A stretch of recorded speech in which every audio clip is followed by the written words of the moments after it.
hari ini tema saya yang akan saya bawakan adalah tentang fear of God. Boleh sama-sama katakan? Fear of God. Fear of God sendiri dalam bahasa Indonesianya itu adalah takut akan Tuhan. Saya mau tanya dulu, seberapa banyak dari kita yang sudah pernah mendengar kata atau kalimat ini? Oke, boleh angkat tangan yang sudah pernah? Oke, saya lihat ada juga yang belum pernah ya. Baik, jadi kita rata-rata biasanya sebagai para pekerja atau anak-anak Tuhan, biasa kita sering dengar kata takut akan Tuhan ini disampaikan oleh orang tua kita ataupun oleh para pemimpin rohani kita di gereja, kakak-kakak rohani maupun teman-teman kita, kayak ayo kamu harus hidup takut akan Tuhan, ayo masih muda harus takut akan Tuhan, jangan bergaul sembarangan, dan kata-kata kalimat-kalimat yang terulang seperti itu dari orang-orang di sekitar kita. Bahkan mungkin kita juga pernah mendengar secara langsung dari Tuhan. Tuhan mungkin bicara lewat Alkitab, ayo hidup dalam takut akan Tuhan. Nah, tapi bisa saja karena kita terlalu sering mengucapkan atau mendengarkan kalimat ini, maka kita hanya menganggap kalimat ini seperti kalimat yang hidup takut akan Tuhan, hidup takut akan Tuhan, tapi kita tidak benar-benar menghidupinya dan kita mengabaikannya dalam kehidupan kita sehari-hari. Kadang-kadang kita juga salah mengartikan tentang kalimat takut akan Tuhan ini. Kita biasa menganggap kalimat takut akan Tuhan ini seperti kita menggunakan rasa takut, seperti takut lihat hantu, ataupun kita takut akan Tuhan.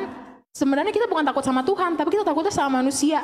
Misalnya kita lakukan kebenaran, misalnya kita melayani, datang tepat waktu supaya tidak dimarahi misalnya sama koordinator profetik.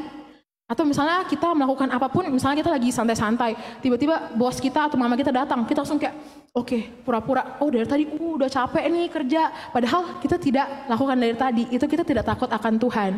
Nah, kita juga kadang menganggap takut akan Tuhan itu sebagai melihat Tuhan, Tuhan garang ya, nanti kita masuk neraka nih, atau gini-gini. Meskipun memang itu adalah fakta kalau kita melakukan hidup yang sembarangan, tidak takut akan Tuhan, tapi kita melakukan sesuatu karena tertekan, karena Taurat, karena takut masuk neraka, takut nanti, pokoknya ketakutan-ketakutan lainnya.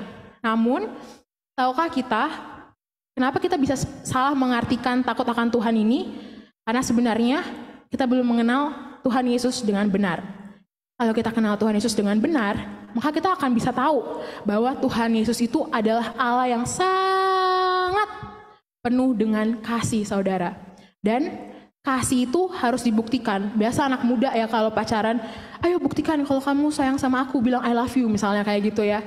Atau ayo buktikan apa gitu. Nah, kita kasih itu butuh pembuktian, dan Tuhan Yesus sudah membuktikan itu lewat kematiannya di atas kayu salib bagi kita semua. Tuhan Yesus itu sangat mengasihi manusia loh saudara. Kemarin saya sempat membaca di dalam Kejadian tentang kisah dari Adam dan Hawa. Jadi saya baca bahwa Tuhan Yesus ciptakan bumi dan segala isinya itu teratur. Hari pertama ini, hari kedua, 3, dan hari ke-6 manusia. Kemudian hari ke-7 Tuhan memberkati hari ke-7 dan menguruskan ciptaannya.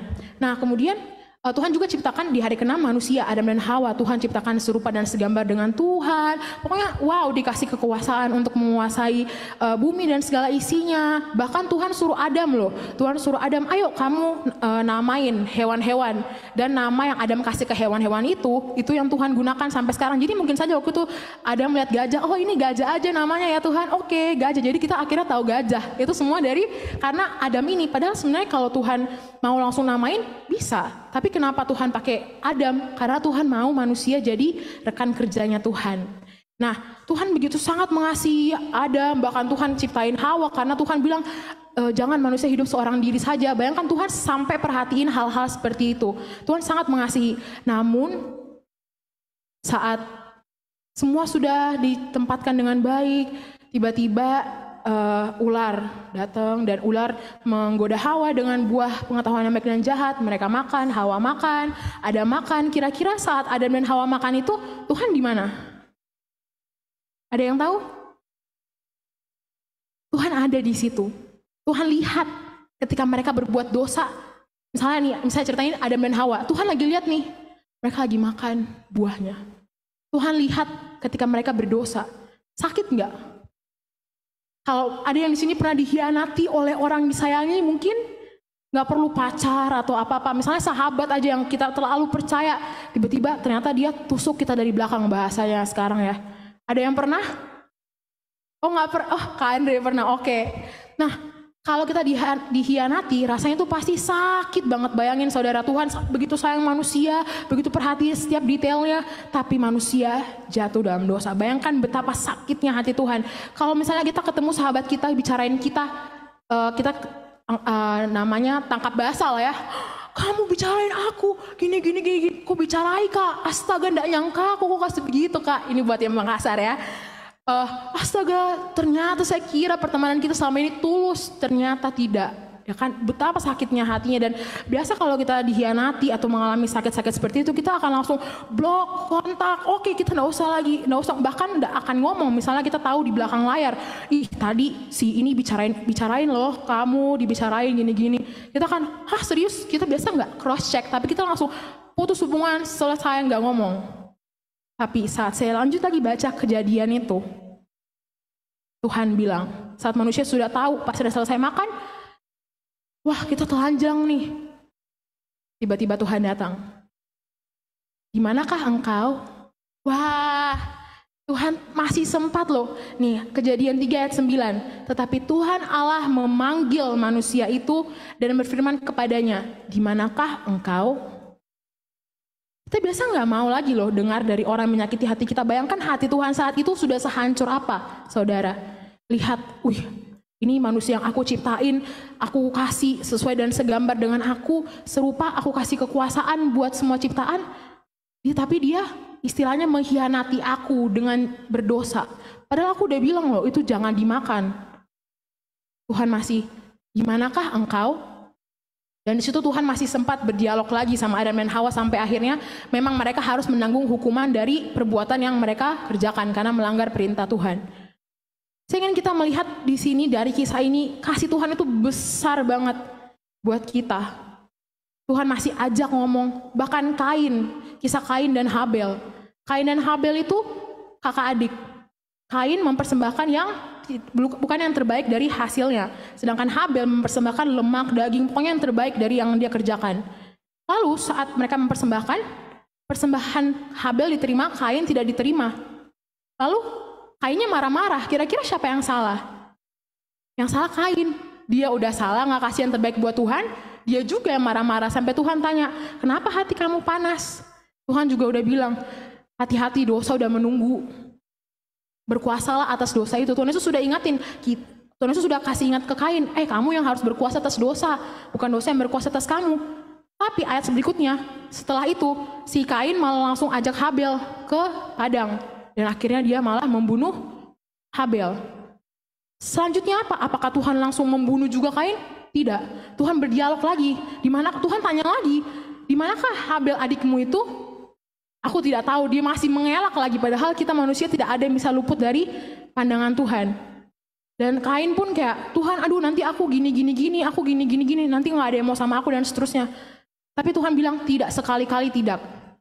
Bayangkan betapa besarnya kasih Tuhan, kayak kita berulang-ulang kali menyakiti hati Tuhan, tapi Tuhan tetap sayang sama kita. Dan satu karya terbesar Tuhan adalah saat dia datang ke kita, ke dunia, mati di atas kayu salib, menebus dosa-dosa kita. Saat Tuhan Yesus datang itu memang bukan buat orang yang sudah bertobat, tapi Tuhan Yesus datang untuk kita yang masih dalam lumpur dosa. Tuhan Yesus datang itu bukan karena, oh iya ini anaknya sudah rajin nih ke gereja, hafal hukum Taurat gitu-gitu. Enggak, Tuhan malah cari yang terhilang. Ayo kita baca di dalam Lukas 19 ayatnya yang ke-10.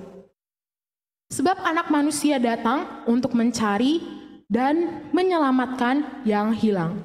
Jadi jika saudara, teman-teman, bapak, ibu, om, tante yang ada di sini merasa, aduh saya masih sering nih berbuat dosa, masih jatuh bangun.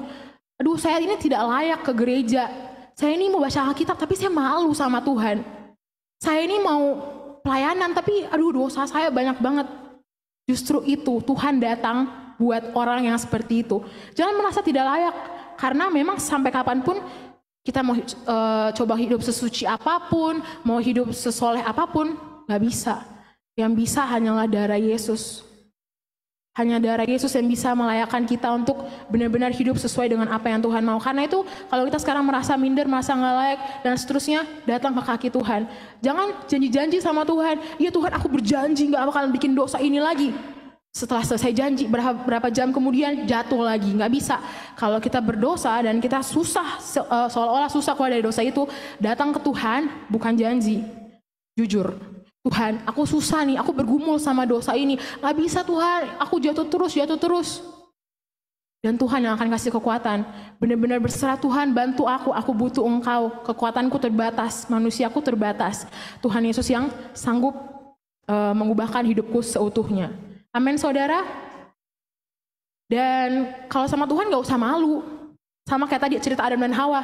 Ketika mereka sedang jatuh dalam dosa, Tuhan lihat. Jadi sebenarnya Anda lagi berdosa juga Tuhan lihat. Jadi kalau misalnya kita bilang kita mau sama Tuhan, mau malu apa lagi? Tuhan lihat sampai ke seluruh kedalaman hati kita. Karena itu kalau misalnya kita sudah berbuat dosa, lari ke Tuhan, bertobat dan minta Tuhan sucikan, kuduskan, dan kita tidak kembali lagi ke dalam dosa yang sama. Ketika kita merasa tidak pantas, tidak layak, masih punya kelemahan, masih bergumul dengan dosa, biarlah kita selalu mengingat ini bahwa Tuhan Yesus justru datang untuk Anda dan saya, untuk kita semua. Dalam Lukas 19 ayat 10 tadi, Ia datang untuk kita yang masih hidup dalam lumpur dosa. Dan kalau Ia sudah selamatkan, jangan lagi masuk dalam lubang yang sama. Amin saudara. Oke, dan Tuhan Yesus senantiasa membuka tangannya dan menunggu kita kembali. Jangan pernah pakai kekuatan kita sendiri untuk mau hidup suci, gak akan bisa. Saat berserah sama Tuhan Yesus saja, maka Tuhan Yesus yang akan memampukan hidup kita. Jangan biarkan Tuhan Yesus itu bertepuk sebelah tangan. Misalnya Tuhan Yesus lagi tunggu, ayo misalnya pinjam yang namanya Fadil ya. Ayo Fadil, aku tunggu kamu mau doa nih, aku mau ngomong, kasih tahu isi hatiku kepadamu. Fadil, bentar Tuhan, aku masih ini, satu match lagi, sudah mau menang, sisa satu tower ya, misalnya kayak gitu ya. Tuhan udah kayak ayo, jangan biarkan Tuhan bertepuk sebelah tangan. Tuhan Yesus sudah kasih seluruh nyawanya, seluruhnya, bahkan sampai dikatakan di atas kayu salib itu sudah tidak dikenali lagi wajahnya. Nanti sebentar kita akan perjamuan tubuh dan darahnya Tuhan yang tercurah. Masa kita masih tega buat sakiti hati Tuhan? Tahukah kita bahwa dasar dari hidup takut akan Tuhan itu sebenarnya bukan pada rasa takut. Bukan pada nanti takut masuk neraka, takut nanti aku diomongin, takut ini. Jadi aku hidupnya suci-suci aja lah, lurus-lurus aja. Kalau misalnya dilihat orang oke. Kalau nggak lihat orang, Tapi dasar hidup dari takut akan Tuhan adalah kasih. Kita hidup takut akan Tuhan karena kita mengasihi Tuhan. Kita mengasihi Tuhan karena Ia terlebih dahulu mengasihi kita lewat kematiannya di atas kayu salib buat kita semua. Jadi kalau misalnya kita hidup dalam takut nih, misalnya kita mau bikin dosa nih, mau berbohong. Kita kayak aduh takut, pokoknya takut yang bukan dari ini. Tapi kalau kita bilang kita takut akan Tuhan karena kita mengasihi Tuhan, pas kita mau bikin dosa, kita akan tanya diri kita, ini nanti Tuhan sedih nggak ya? Tuhan kan lagi lihat saya. Aduh Tuhan nanti marah nggak ya? Aduh kasihan hati Tuhan, nanti Tuhan Yesus sedih lagi. Cukuplah orang-orang di luar sana yang belum kenal Tuhan, udah hidup dalam dunia malam, udah sakiti hati Tuhan. Masa saya lagi yang harus sakiti hati Tuhan? Ini harus jadi pergumulan kita di masa muda teman-teman. Jatuh dalam dosa itu sebenarnya cuma di ujung jari. Saat saya merantau di Jakarta, saya menemukan hal ini. Saat itu lagi latihan teater, mau pergi latihan teater, tunggu kan pintu keluar kampus. Dan di situ memang daerah untuk orang smoking area. Lagi tunggu grab, dan saya datang rokok gitu kan.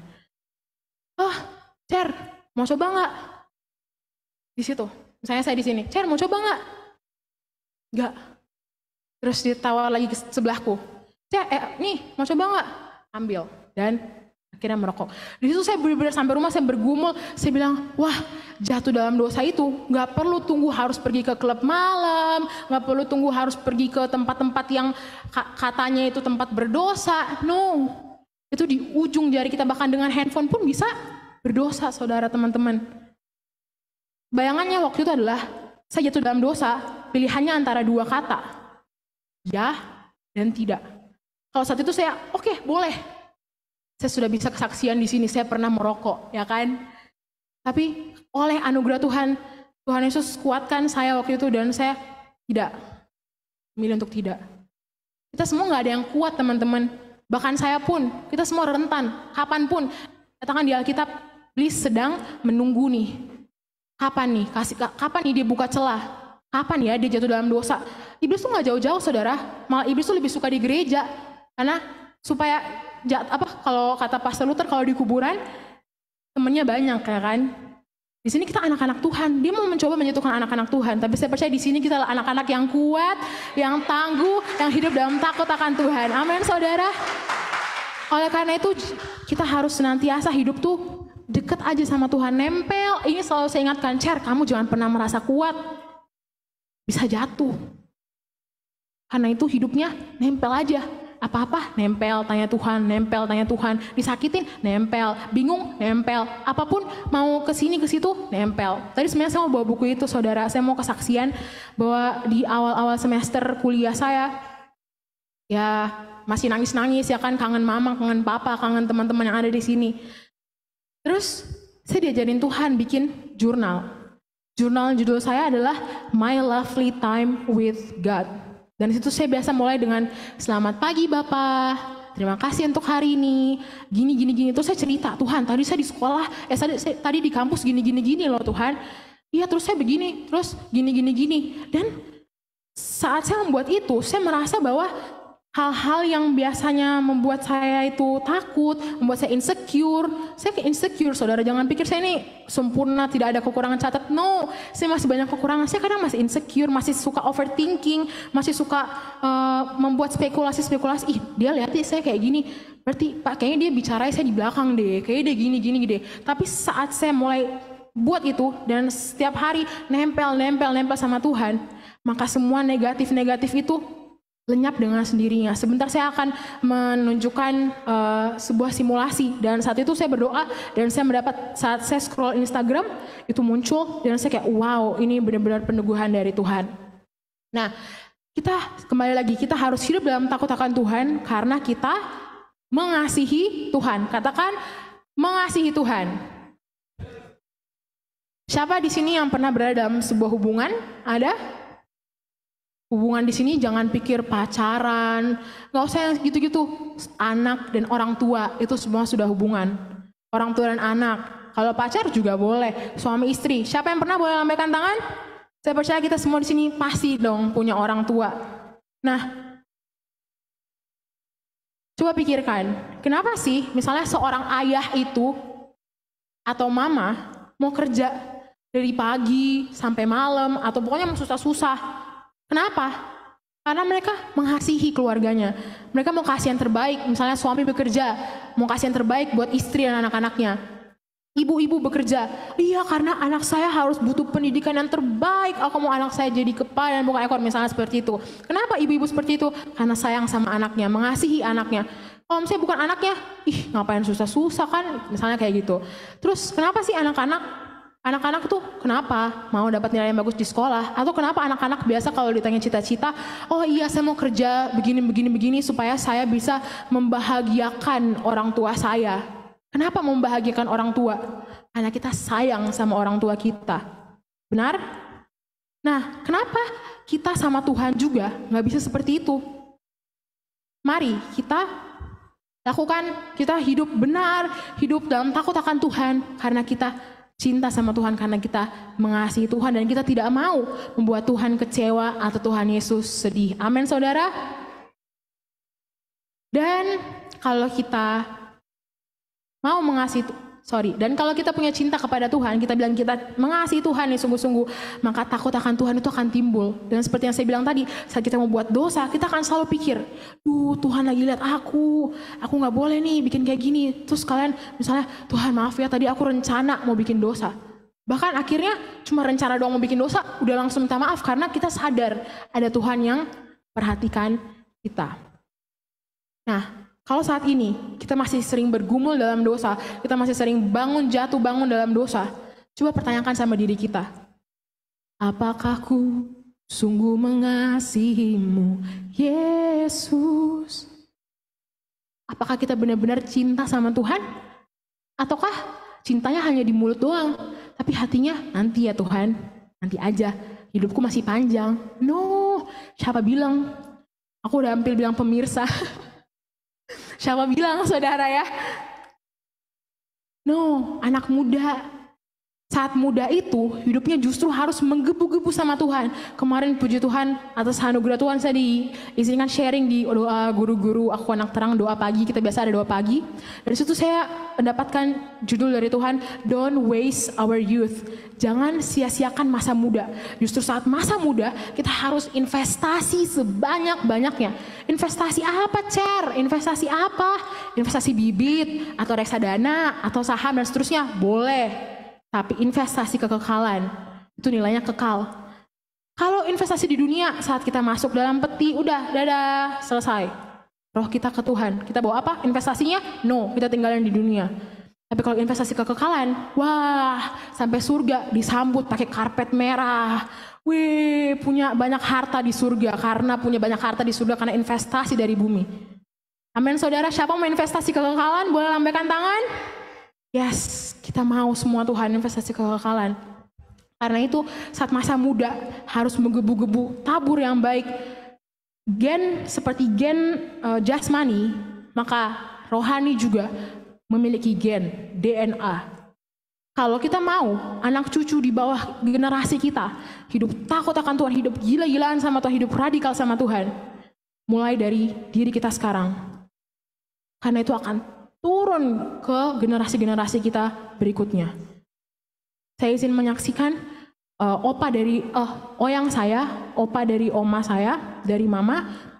Beliau berkata sebelum beliau meninggal ya, Papa tidak tinggalkan apa-apa, tidak tinggalkan warisan buat kalian, tapi Papa tinggalkan Tuhan Yesus. Dan saya yakin Tuhan Yesus adalah warisan yang kekal dan tidak ternilai harganya. Berikan tepuk tangan buat Tuhan Yesus. Dan saudara, warisan pelayanan itu, puji Tuhan oleh anugerah Tuhan, itu boleh turun hingga saat ini.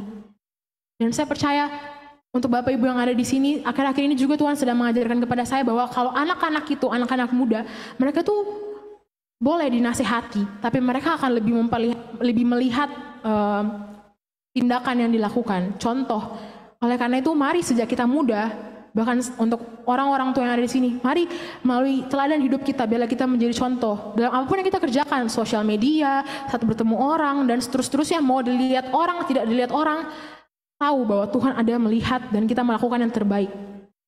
Karena hal-hal sekecil apapun, kalau misalnya kita bahkan itu tidak dilihat orang sekalipun, itu akan menjadi benih untuk generasi berikutnya. Jadi kalau mau punya generasi, wah gila-gilaan sama Tuhan, sungguh-sungguh sama Tuhan, maka sekarang hidupilah sungguh-sungguh sama Tuhan, gila-gilaan sama Tuhan, dan berikan seluruh hidup untuk Tuhan Yesus. Hidup untuk Tuhan Yesus itu apa? Emang harus jadi full timer 100% setiap waktu di menara doa? No. Kegiatan kita sehari-hari kita berikan untuk Tuhan Yesus. Sekecil apapun, kasih buat Tuhan Yesus. Satu harapan, setiap kali melakukan sesuatu harus ada ditaruh dalam hati. Saya melakukan ini supaya orang lihat Tuhan Yesus dalam saya. Saya melakukan yang terbaik supaya orang lihat Tuhan Yesus dalam saya. Oleh karena itu, mari kita benar-benar mengasihi Tuhan dan jangan lagi sakiti hatinya. Amin, saudara. Mari tentukan tempat di mana kita berdiri. Biarlah kita benar-benar berdiri bersama dengan Tuhan. Dan mari kita hidup dalam takut akan Tuhan. Biarlah saat Tuhan Yesus menilik bumi ini, dia mendapati, wah ada Mama, ada Pastor Lenny, ada Ibu Eda, Pastor Paula, ada Karen, ada Ete, dan ada kita semua yang hatinya itu connect loh sama aku. Daud kenapa? Jadi meskipun Daud jatuh dalam dosa, tapi kenapa Daud tetap berkenan ke hadapan Tuhan? Karena setelah dia berbuat dosa, dia lari kepada Tuhan dan dia hatinya connect dengan Tuhan. Kalau kita baca Mazmur ya, itu teriakan-teriakan, jeritan-jeritannya itu wah dalam banget, saudara. Tuhan berkenan kepada Daud karena hatinya melekat kepada Tuhan dan hidup dalam takut akan Tuhan. Karena itu berhenti kita menyakiti hati Tuhan. Dan biarlah saat Tuhan Yesus menilik bumi ini, jangan seperti kasusnya Nuh. Ketika Tuhan menilik bumi, Tuhan mendapati semuanya sudah berbuat dosa kecuali Nuh.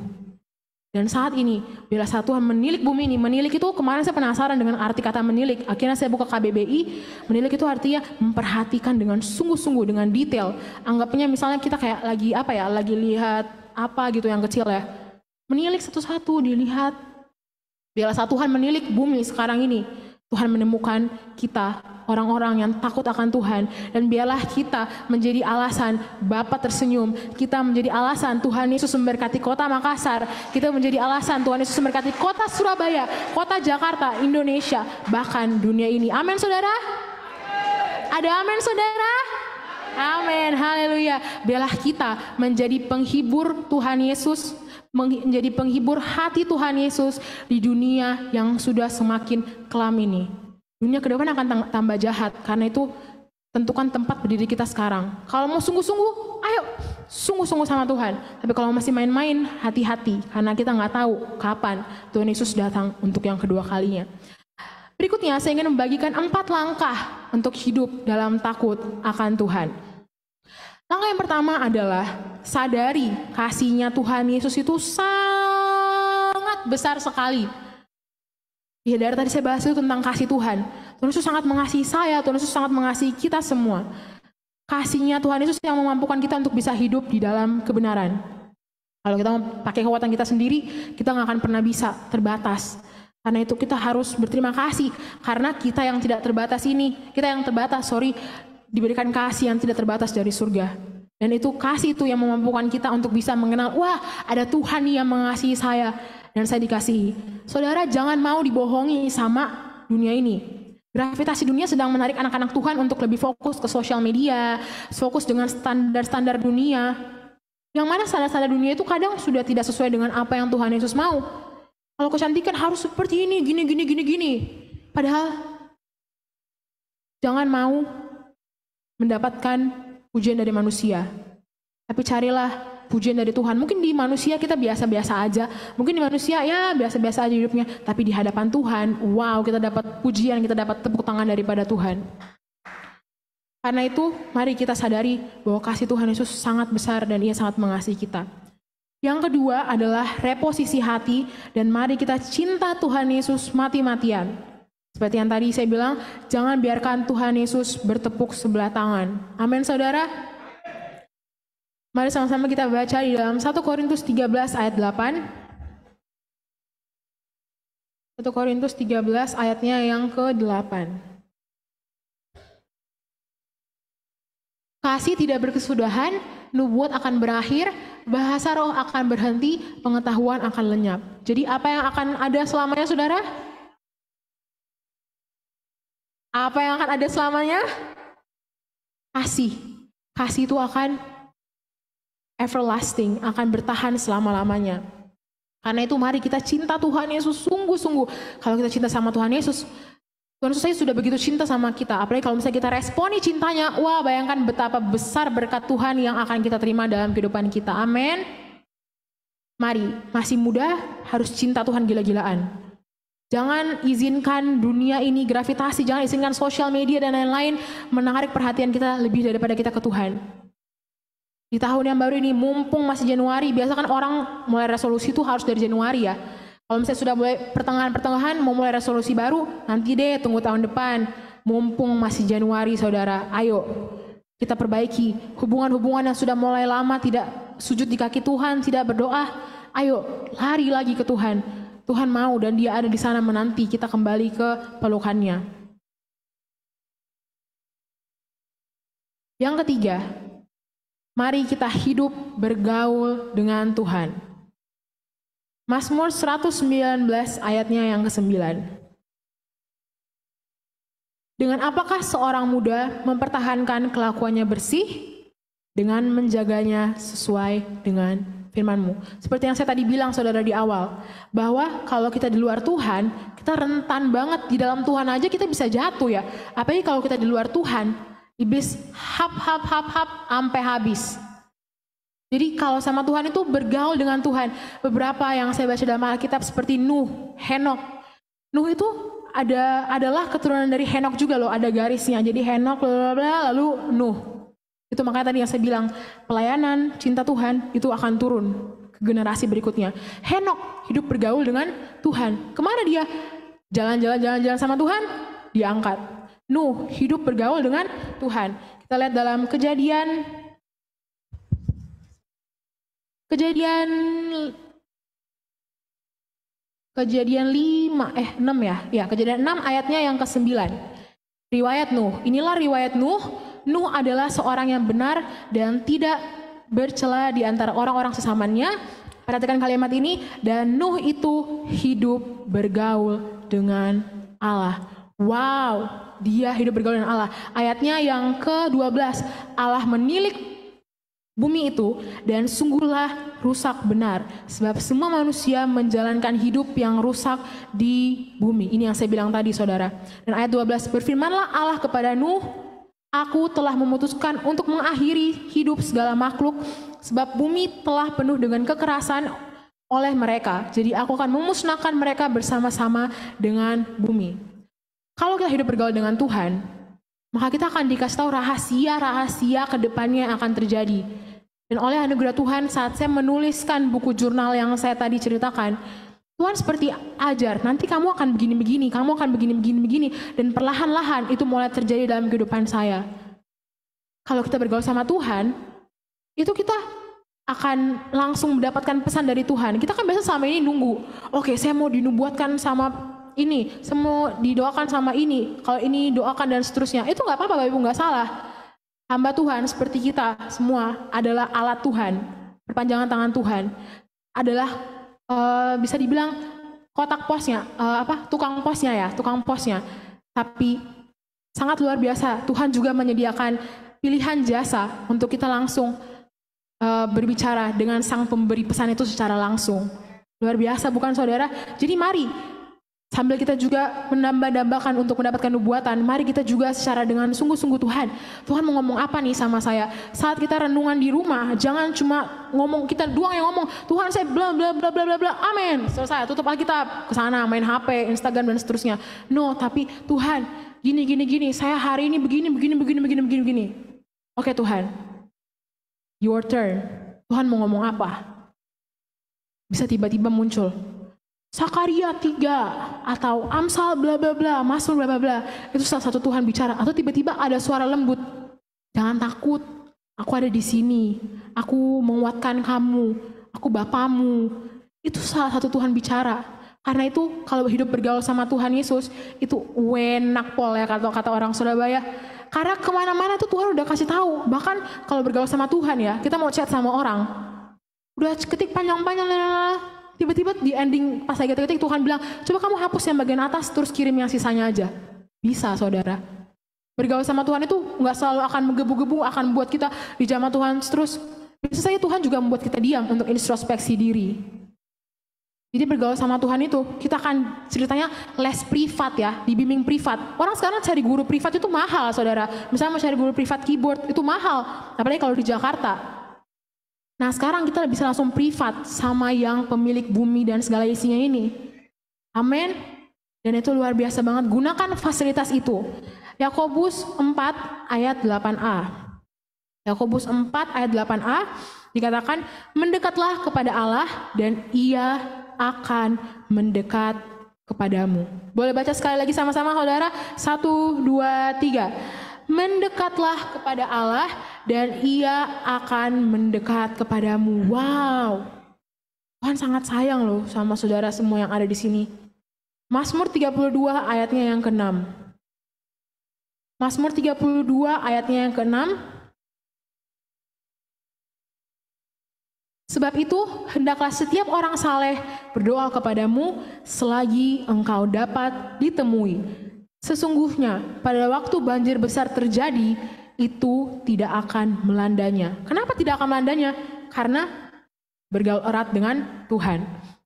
Di situ dikatakan, selagi engkau dapat ditemui. Berarti akan ada waktu di mana kita udah nggak bisa.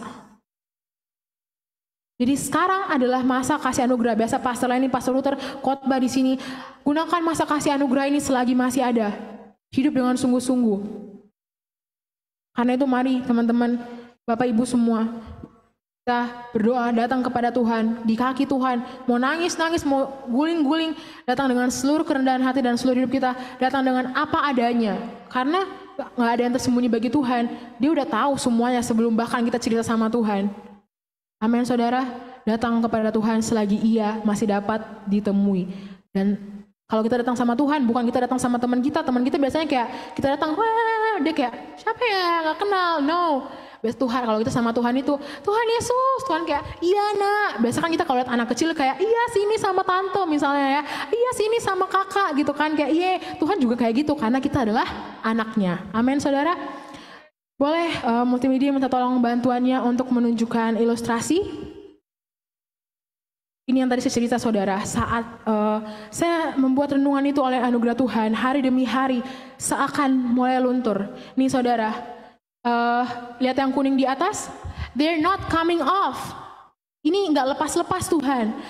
Ada di situ ada painful memories, ada kenangan-kenangan yang buruk, kemudian ada fears, ada ketakutan, kemudian ada insecurities, ada insecure, aduh insecure-nya aku jerawatan, badanku dan seterusnya, atau ada kelakuan-kelakuan buruk, gak bisa lepas-lepas Tuhan, they not coming off.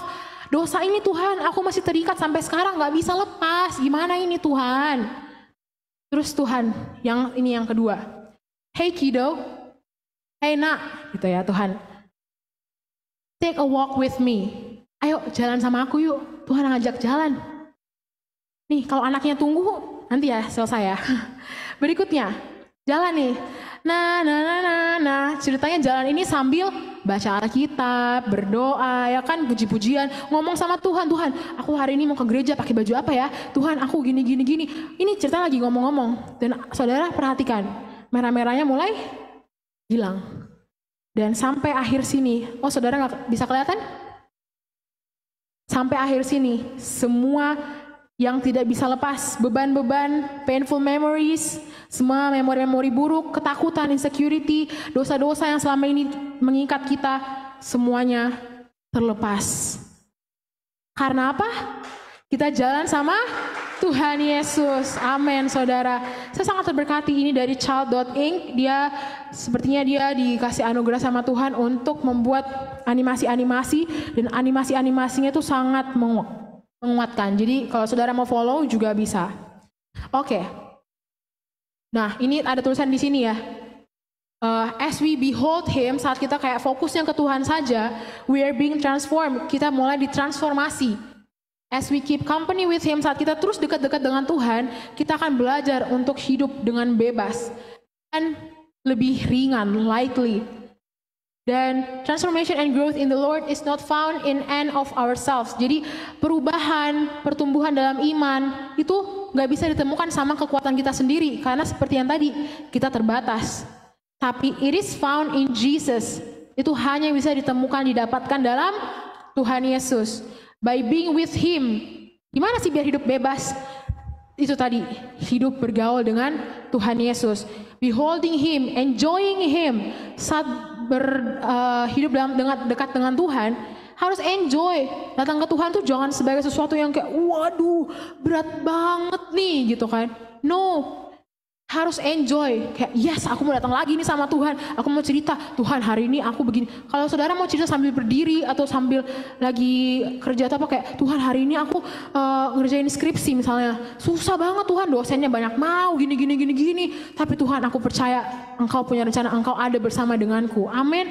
Nah, enjoy kalau sama Tuhan. Datangnya tuh, yes, aku mau datang lagi. We shall found our enemies, the burdens that have been weighing us down, our weaknesses, insecurities, and addictions, effortlessly fallen off from us and are now no more. Jadi kalau kita terus dekat sama Tuhan, enjoy hubungan kita sama Tuhan, kita nggak akan rasa, karena kita fokusnya sama Tuhan doang. Fokus. Tahu-tahu semua yang mengikat kita semua sudah terlepas. Di sini dia pakai kata effortlessly,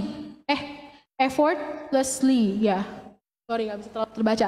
Pokoknya artinya dengan tanpa susah itu akhirnya terlepas. Padahal awalnya kita bilang, duh Tuhan gak mau terlepas, gak bisa lepas. Tapi saat kita fokusnya sama Tuhan, jalan terus kayak Henok ya, jalan-jalan tiba-tiba udah terangkat. Sama, jalan, udah lepas dari semua yang mengikat kita. Amin saudara. Nah, saya juga mengingat ini saat SMA saya pernah mendengarkan khotbah tentang ini. Apa yang menurut dunia itu mengikat, apa yang menurut dunia itu bebas, sebenarnya itu mengikat. Contohnya, seks bebas, narkoba, pornografi, dan lain-lain. Itu kan menurut dunia, bebas, pergaulan bebas, hidup malam, dan seterusnya. Menurut dunia bebas, tapi sebenarnya terikat. Lepas, susah, gak bisa-bisa, sampai sakit dan seterusnya. Karena menurut dunia bebas, tapi sebenarnya itu terikat. Tapi apa yang menurut dunia terikat, itu sebenarnya bebas. Anak Tuhan gak boleh bohong, gak bisa minum manis, gak bisa membangkang, gak bisa ngomong kasar ya, gak up to date deh, gak bisa masuk geng kita, terlalu mengekang diri kamu, terlalu suci, no sorry ya. Sebenarnya itu kita sedang mengalami hidup yang bebas sesungguhnya. Amin saudara. Jadi siapa yang mau punya hidup yang bebas sesungguhnya? Mari kita hidup bergaul dengan Tuhan. Dan yang terakhir, untuk hidup dalam takut akan Tuhan, jangan keraskan hati. Boleh sama-sama katakan, jangan keraskan hati. Melainkan, milikilah hati yang lembut. Hati yang lembut, yang mau dibentuk oleh Tuhan, dan taat sama Tuhan. Amsal 1 ayat 23. Amsal 1 ayat 23, berpalinglah kamu kepada teguranku. Sesungguhnya aku hendak mencurahkan isi hatiku kepadamu. Wow, dan memberitahukan perkataanku kepadamu. Wah, bayangkan Tuhan bilang, ayo balik sini, balik, ayo. Yang udah mau miring, yang miring, jalan larinya udah miring-miring. Ayo sini, balik lagi sama aku. Sesungguhnya aku hendak mencurahkan isi hatiku kepadamu dan memberitahukan perkataanku kepadamu. Wow, saudara diajak ngomong sama yang ciptain saudara dan segala dunia ini. Keren bukan? Wah, luar biasa banget. Hanya berpalinglah kepada teguran dan panggilan Tuhan. Kalau kita udah mulai melencong, terus Tuhan tegur lewat masalah misalnya, atau lewat apapun, jangan banyak cincong ya istilahnya. Langsung aja, oh iya Tuhan, maaf ya Tuhan Yesus, aku udah menyakiti hati Tuhan, aku mau kembali, bagaimana caranya, ajar aku Tuhan. Dan kembali, sesungguhnya ini akan terjadi. Tuhan akan mencurahkan isi hati kepada setiap kita yang berbalik kepada tegurannya dan memberitahukan perkataannya kepada setiap kita. Kalau saudara di sini mulai ada yang merasa gelisah, aku selama ini hidup dalam dosa, aku nggak tahu gimana cara keluarnya dan seterusnya. Itu memang harus dipaksa awalnya saudara. Kemauan dari dalam diri sendiri. Tuhan, mau aja dulu. Dan bilang yang tadi sama Tuhan, bukan janji, tapi jujur. Tuhan, aku selama ini sudah meninggalkan Engkau, aku sudah menyakiti Engkau, aku sudah begini, cerita semuanya. Karena bagi Tuhan gak ada yang tersembunyi saudara. Tuhan tahu semua yang kita lakukan. Dan aku mau kembali kepadamu, bantu aku Tuhan. Dan tadi fokusnya hanya ke Tuhan aja, hidup dalam takut akan Tuhan, jalan terus sama Tuhan. Apapun, apa-apa, hal-hal kecil apapun, tanya Tuhan. Tiba-tiba Anda udah diubahkan jadi pribadi yang baru, yang Anda gak pernah pikir, wah dulu aku mau kesini rasanya susah banget ya, harus lewati ini. Tapi karena kita fokusnya sama Tuhan yang tahu-tahu kita ternyata seolah-olah lagi jalan saudara, tapi sebenarnya dalam roh digendong. Gendong. Dan akhirnya seperti tema kita tahun ini, berlari dan terbang. Tiba-tiba kita udah terbang sama Tuhan Yesus menuju apa ya Tuhan Yesus mau dalam kehidupan kita. Amin saudara.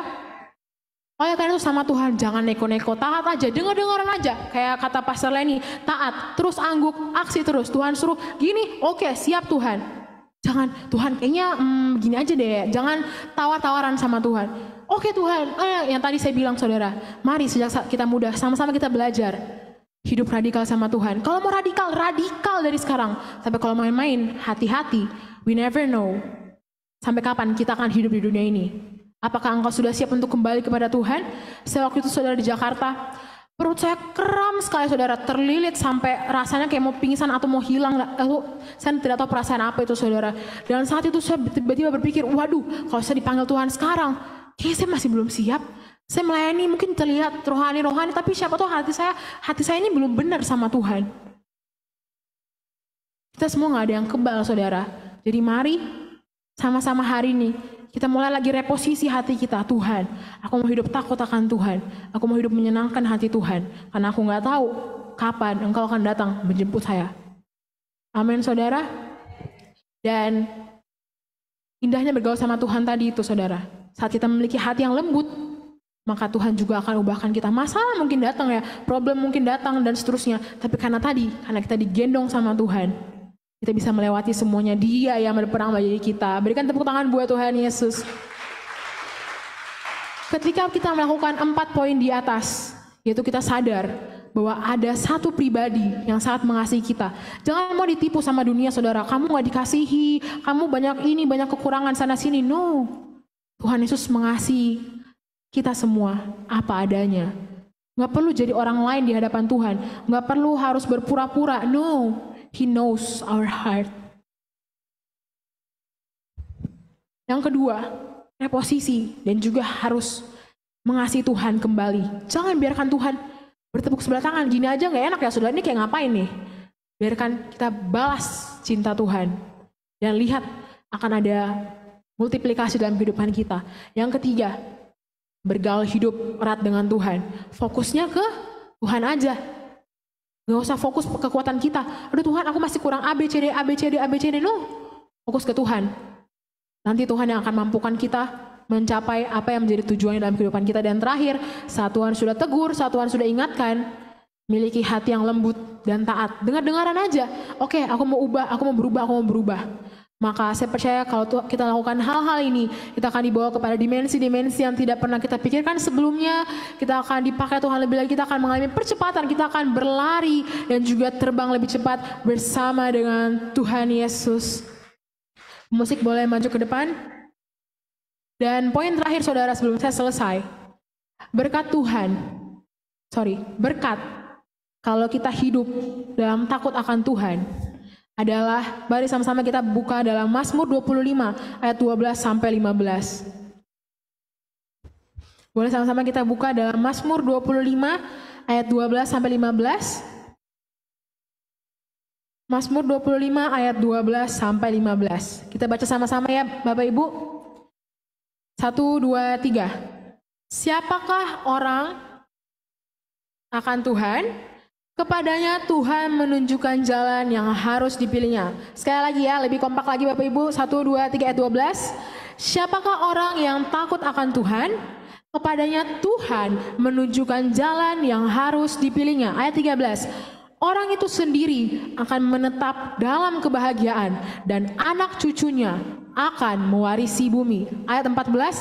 Tuhan bergaul karib dengan orang-orang yang takut akan Dia dan perjanjiannya diberitahukannya kepada mereka. Wow. Ini adalah berkat dari orang-orang yang hidup dalam takut akan Tuhan. Yang pertama, Tuhan tunjukkan jalan yang harus dipilihnya. Yang kedua, orang itu sendiri akan menetap dalam kebahagiaan dan anak cucunya akan mewarisi bumi. Karena tadi saya bilang saudara, ada gen DNA rohani yang turun. Yang ketiga, Tuhan jadi sahabatnya kalau kita bergaul karib dengan Tuhan. Dan kita akan dibukakan rahasia-rahasia, perjanjian-perjanjian Tuhan kepada kita. Saya kemarin mendengarkan secuplik khotbah lewat Instagram Reels.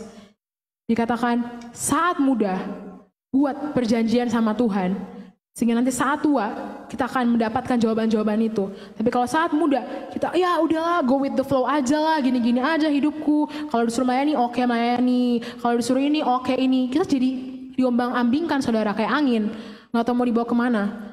Tapi kalau saat muda, Tuhan, aku mau masa muda aku dipakai menjadi alatmu. Aku mau Engkau berikan roh aku di atas rata-rata dari seusiaku supaya aku memberitakan kebenaranmu. Dan doa-doa yang lain, Tuhan, Engkau kita bergaul sama Tuhan. Tuhan akan kasih janjinya. Dan kita akan declarekan itu, Tuhan, Engkau berjanji, aku akan begini. Berjalan. Terbang saudara sama Tuhan. Amin. Masa muda, investasi, banyak-banyak. Karena kita nggak tahu kapan kita dipanggil. Dan kalau kita investasi banyak-banyak, saat tua kita akan menuai. Bahkan generasi kita ke bawah juga akan menuai apa yang kita tabur. Berikan tepuk tangan buat Tuhan Yesus.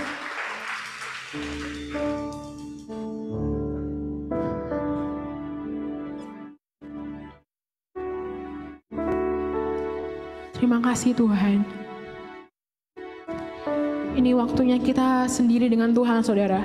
Di hadapan Tuhan kita nggak akan datang bergerombol, kita nggak akan datang bawa satu RT, no.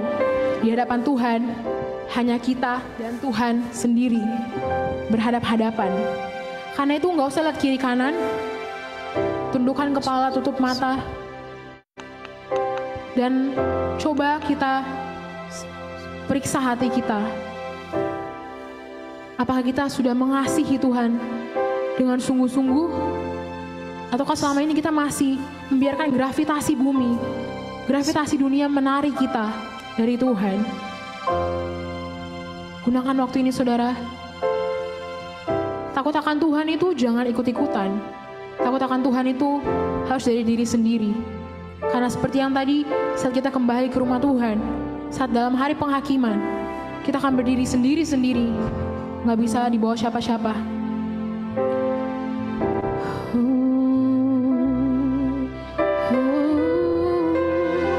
Engkau tilik setiap hati kami, Tuhan.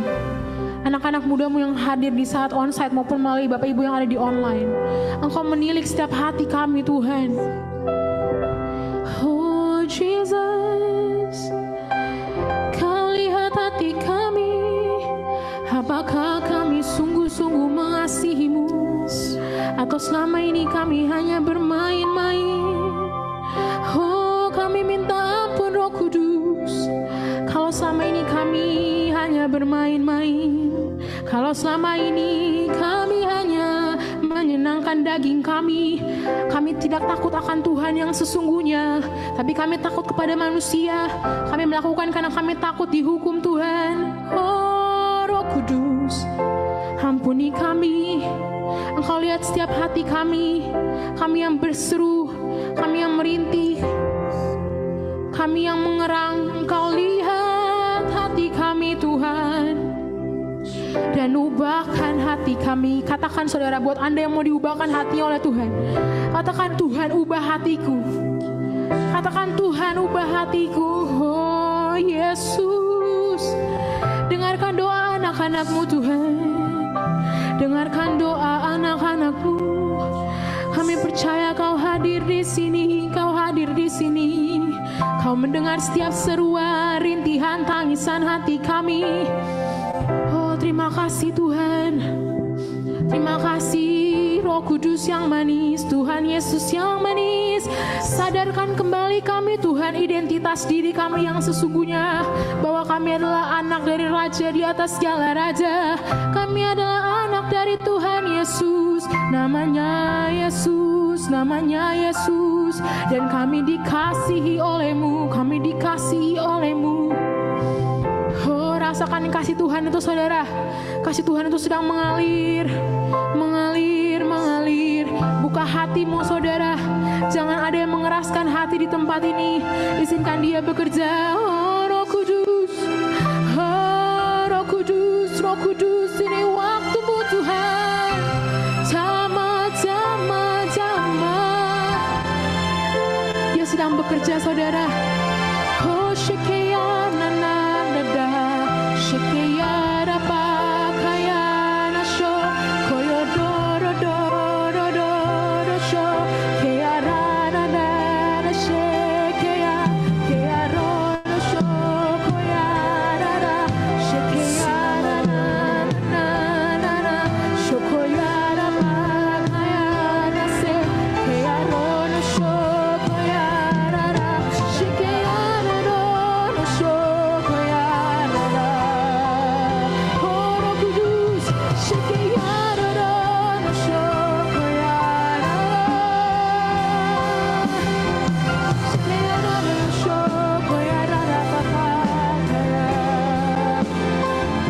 Terima kasih Tuhan, terima kasih Tuhan Yesus.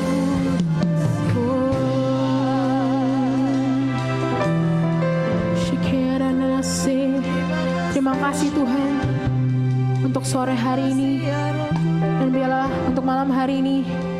Terima kasih atas firman-Mu yang Kau sampaikan bagi setiap kami. Bapa, kami sangat mengasihi-Mu. Terima kasih atas cinta-Mu bagi setiap kami yang berdosa. Engkau datang dan Engkau peluk, Engkau basuh kami. Engkau berikan kepada kami jubah yang baru sehingga kami bisa layak datang ke hadirat-Mu. Dan kami anak-anak muda-Mu, bahkan kami para orang tua yang ada di sini, kami mau katakan Tuhan, kami mau ngambil keputusan bahwa sejak muda, bahkan berapapun umur kami sekarang, kami mau hidup di dalam takut akan Tuhan. Tuhan, kami rentan tanpa Engkau, dengan kekuatan diri kami sendiri, kami gak mampu Tuhan. Sebab itu hari ini Tuhan, kami berseru memanggil nama-Mu.